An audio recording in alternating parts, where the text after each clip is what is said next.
ബിസ്മില്ലാഹിർ റഹ്മാനിർ റഹീം. അസ്സലാമു അലൈക്കും വറഹ്മത്തുള്ളാഹി വബറകാതുഹു. അൽഹംദുലില്ലാഹി റബ്ബിൽ ആലമീൻ വസ്സലാത്തു വസ്സലാമു അലാ അഷ്റഫിൽ മുർസലീൻ വഅലാ ആലിഹി വസഹ്ബിഹി അജ്മഈൻ. പ്രിയപ്പെട്ട സഹോദരന്മാരെ, ഇന്നത്തെ ഈ ഒരു ചെറിയ ക്ലാസ്സിലൂടെ നമ്മൾ മനസ്സിലാക്കുവാൻ പോകുന്നത് ഹബീബായ മുത്തുനബി സല്ലല്ലാഹു അലൈഹി വസല്ലമ തങ്ങളുടെ റമളാനിലെ ഒരു ദിവസത്തെ രാത്രിയും പകലും എങ്ങനെയായിരുന്നു എന്നതിനെക്കുറിച്ചാണ്. പരിശുദ്ധമായ പുണ്യ റമളാൻ മാസത്തിൽ നമ്മളെല്ലാവരും അറിഞ്ഞിരിക്കണം മുത്തുനബി സല്ലല്ലാഹു അലൈഹി വസല്ലമയുടെ ഒരു ദിവസത്തെ പകലും രാത്രിയും, റമളാൻ മാസത്തിലെ ഒരു ദിവസത്തെ പകലും രാത്രിയും എങ്ങനെയായിരുന്നു എന്ന്. ആദ്യം നമുക്ക് പകൽ സമയം എങ്ങനെയായിരുന്നു എന്ന് മനസ്സിലാക്കാം.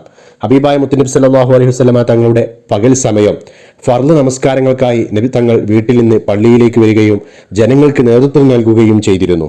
വീട്ടിലാവുന്ന സന്ദർഭങ്ങളിലെല്ലാം തന്നെ ഭാര്യമാരെ സഹായിക്കുന്ന സമീപനമാണ് പ്രവാചകൻ സ്വീകരിച്ചിരുന്നത്. ആയിഷ റളിയല്ലാഹു അൻഹ നബി തങ്ങളുടെ വീട്ടിലെ ജീവിത രീതിയെക്കുറിച്ച് ചോദിച്ചപ്പോൾ തൻ്റെ കുടുംബത്തെ സഹായിക്കുകയും സമയമായാൽ പള്ളിയിലേക്ക് പുറപ്പെടുകയും ചെയ്യുമെന്ന് പറഞ്ഞു.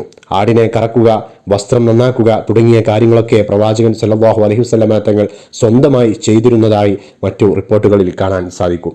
മഗ്‌രിബിന് തൊട്ട് മുമ്പത്തെ സമയം ദിക്റുകളിൽ മുഴുകുകയും മഗ്‌രിബ് സമയമായാൽ പ്രിയ പത്നിമാരിൽ ഒരാളുടെ വീട്ടിൽ വെച്ച് നോമ്പ് മുറിക്കുകയും ചെയ്യും. ഈത്തപ്പഴമാണ് നോമ്പ് തുറക്കാൻ നബി ഉപയോഗിച്ചിരുന്നത്. ഈത്തപ്പഴം ഇല്ലെങ്കിൽ കാരക്കയും, അതില്ലെങ്കിൽ സാധാരണ വെള്ളവുമായിരുന്നു നബിയുടെ നോമ്പ് തുറ വിഭവം. നോമ്പ് തുറക്കാൻ സമയമായാൽ വൈകിക്കരുതെന്ന് ഹബീബായ മുത്തുനബി സല്ലല്ലാഹു അലൈഹി വസല്ലമ തങ്ങൾ പ്രത്യേകം ഉപദേശിക്കാറുണ്ടായിരുന്നു. ശേഷം പള്ളിയിൽ പോയി മഗ്‌രിബ് നമസ്കരിച്ച് തിരിച്ചു വരികയും സുന്നത്ത് നമസ്കാരം വീട്ടിൽ വെച്ച് നിർവഹിക്കുകയും ചെയ്തിരുന്നു. ഇങ്ങനെയാണ് ഹബീബായ മുത്തുനബി സല്ലല്ലാഹു അലൈഹി വസല്ലമ തങ്ങളുടെ റമളാൻ മാസത്തിലെ പകൽ സമയം. ഇനി ഹബീബായ തങ്ങളുടെ റമളാൻ മാസത്തിലെ രാത്രി എങ്ങനെയായിരുന്നു എന്നതാണ് നമ്മൾ മനസ്സിലാക്കുവാൻ പോകുന്നത്.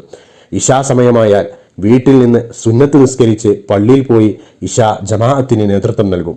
3 ദിവസങ്ങൾ മാത്രമായിരുന്നു നബി സല്ലല്ലാഹു അലൈഹി വസല്ലമ തങ്ങൾ സ്വഹാബികൾക്കൊപ്പം മസ്ജിദുൻ നബവിയിൽ തറാവീഹ് നിസ്കാരം നിർവഹിച്ചത്. എങ്ങനെ 3 ദിവസങ്ങൾ മാത്രമായിരുന്നു നബി സല്ലല്ലാഹു അലൈഹി വസല്ലമ തങ്ങൾ സ്വഹാബികൾക്കൊപ്പം മസ്ജിദുൻ നബവിയിൽ തറാവീഹ് നിസ്കാരം നിർവഹിച്ചിരുന്നത്. ആളുകൾ വർദ്ധിച്ചതോടെ അത് ഉമ്മത്തിൻ്റെ മേൽ നിർബന്ധമാക്കപ്പെടുമോ എന്ന് നബി ഭയന്നു. അങ്ങനെ സംഭവിച്ചാൽ അതവർക്ക് മാകുമെന്നും നബി സല്ലല്ലാഹു അലൈഹി വസല്ലമ ശങ്കിച്ചു. ഇതേ തുടർന്ന് പള്ളിയിൽ തറാവീഹ് ജമാഅത്തായി നിസ്കരിക്കുന്നത് നബി സല്ലല്ലാഹു അലൈഹി വസല്ലമ ഒഴിവാക്കുകയും അവ വീട്ടിൽ വെച്ച് നിർവഹിക്കുകയും ചെയ്തു. വീട്ടിൽ വളരെ ദീർഘസമയം നബി സല്ലല്ലാഹു അലൈഹി വസല്ലമ തങ്ങൾ നിസ്കാരത്തിൽ മുഴുകുമായിരുന്നുവെന്ന് ഹദീസുകളിൽ കാണാൻ സാധിക്കുന്നതാണ്. വിത്റിന് മുമ്പായി അല്പം ഉറങ്ങുമായിരുന്ന നബി അതിനുശേഷം എഴുന്നേറ്റ് വിത്ർ നിസ്കരിക്കുകയും ചെയ്യും. വിത്ർ നിസ്കാരത്തെ രാത്രി നമസ്കാരങ്ങളിൽ അവസാനത്തേതാകുന്ന എന്ന ലക്ഷ്യം മുൻനിർത്തിയായിരുന്നു ഈ ഒരു നടപടി.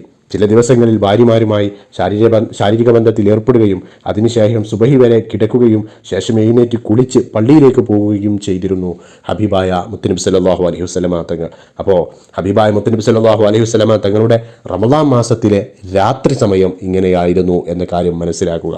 അപ്പോൾ ഈ ഒരു ചെറിയ വീഡിയോയിലൂടെ നമ്മൾ പഠിച്ചിട്ടുള്ളത് ഹബീബായ മുത്തുനബിയുടെ റമളാൻ മാസത്തിലെ രാത്രിയും പകലും എന്ന വിഷയത്തെക്കുറിച്ചാണ്. ഇനി നമുക്ക് വരും ക്ലാസ്സുകളിൽ ഖുർആനും സദഖയും എങ്ങനെയായിരുന്നു ഇങ്ങനെ തുടങ്ങി, അതുപോലെ തന്നെ അവസാനത്തെ 10 എങ്ങനെയായിരുന്നു, അതുപോലെ മറ്റു പല ചരിത്ര സംഭവങ്ങളും നമുക്ക് ഈ റമളാൻ മാസത്തിൽ അടുത്ത ക്ലാസ്സുകളിലായി നമുക്ക് മനസ്സിലാക്കേണ്ടതുണ്ട്. അപ്പോൾ ഹബീബായ മുത്തുനബിയോടൊപ്പം നമ്മൾ എല്ലാവരെയും പടച്ചറബ് സ്വർഗ്ഗത്തിൽ ഒരുമിച്ച് കൂട്ടട്ടെ.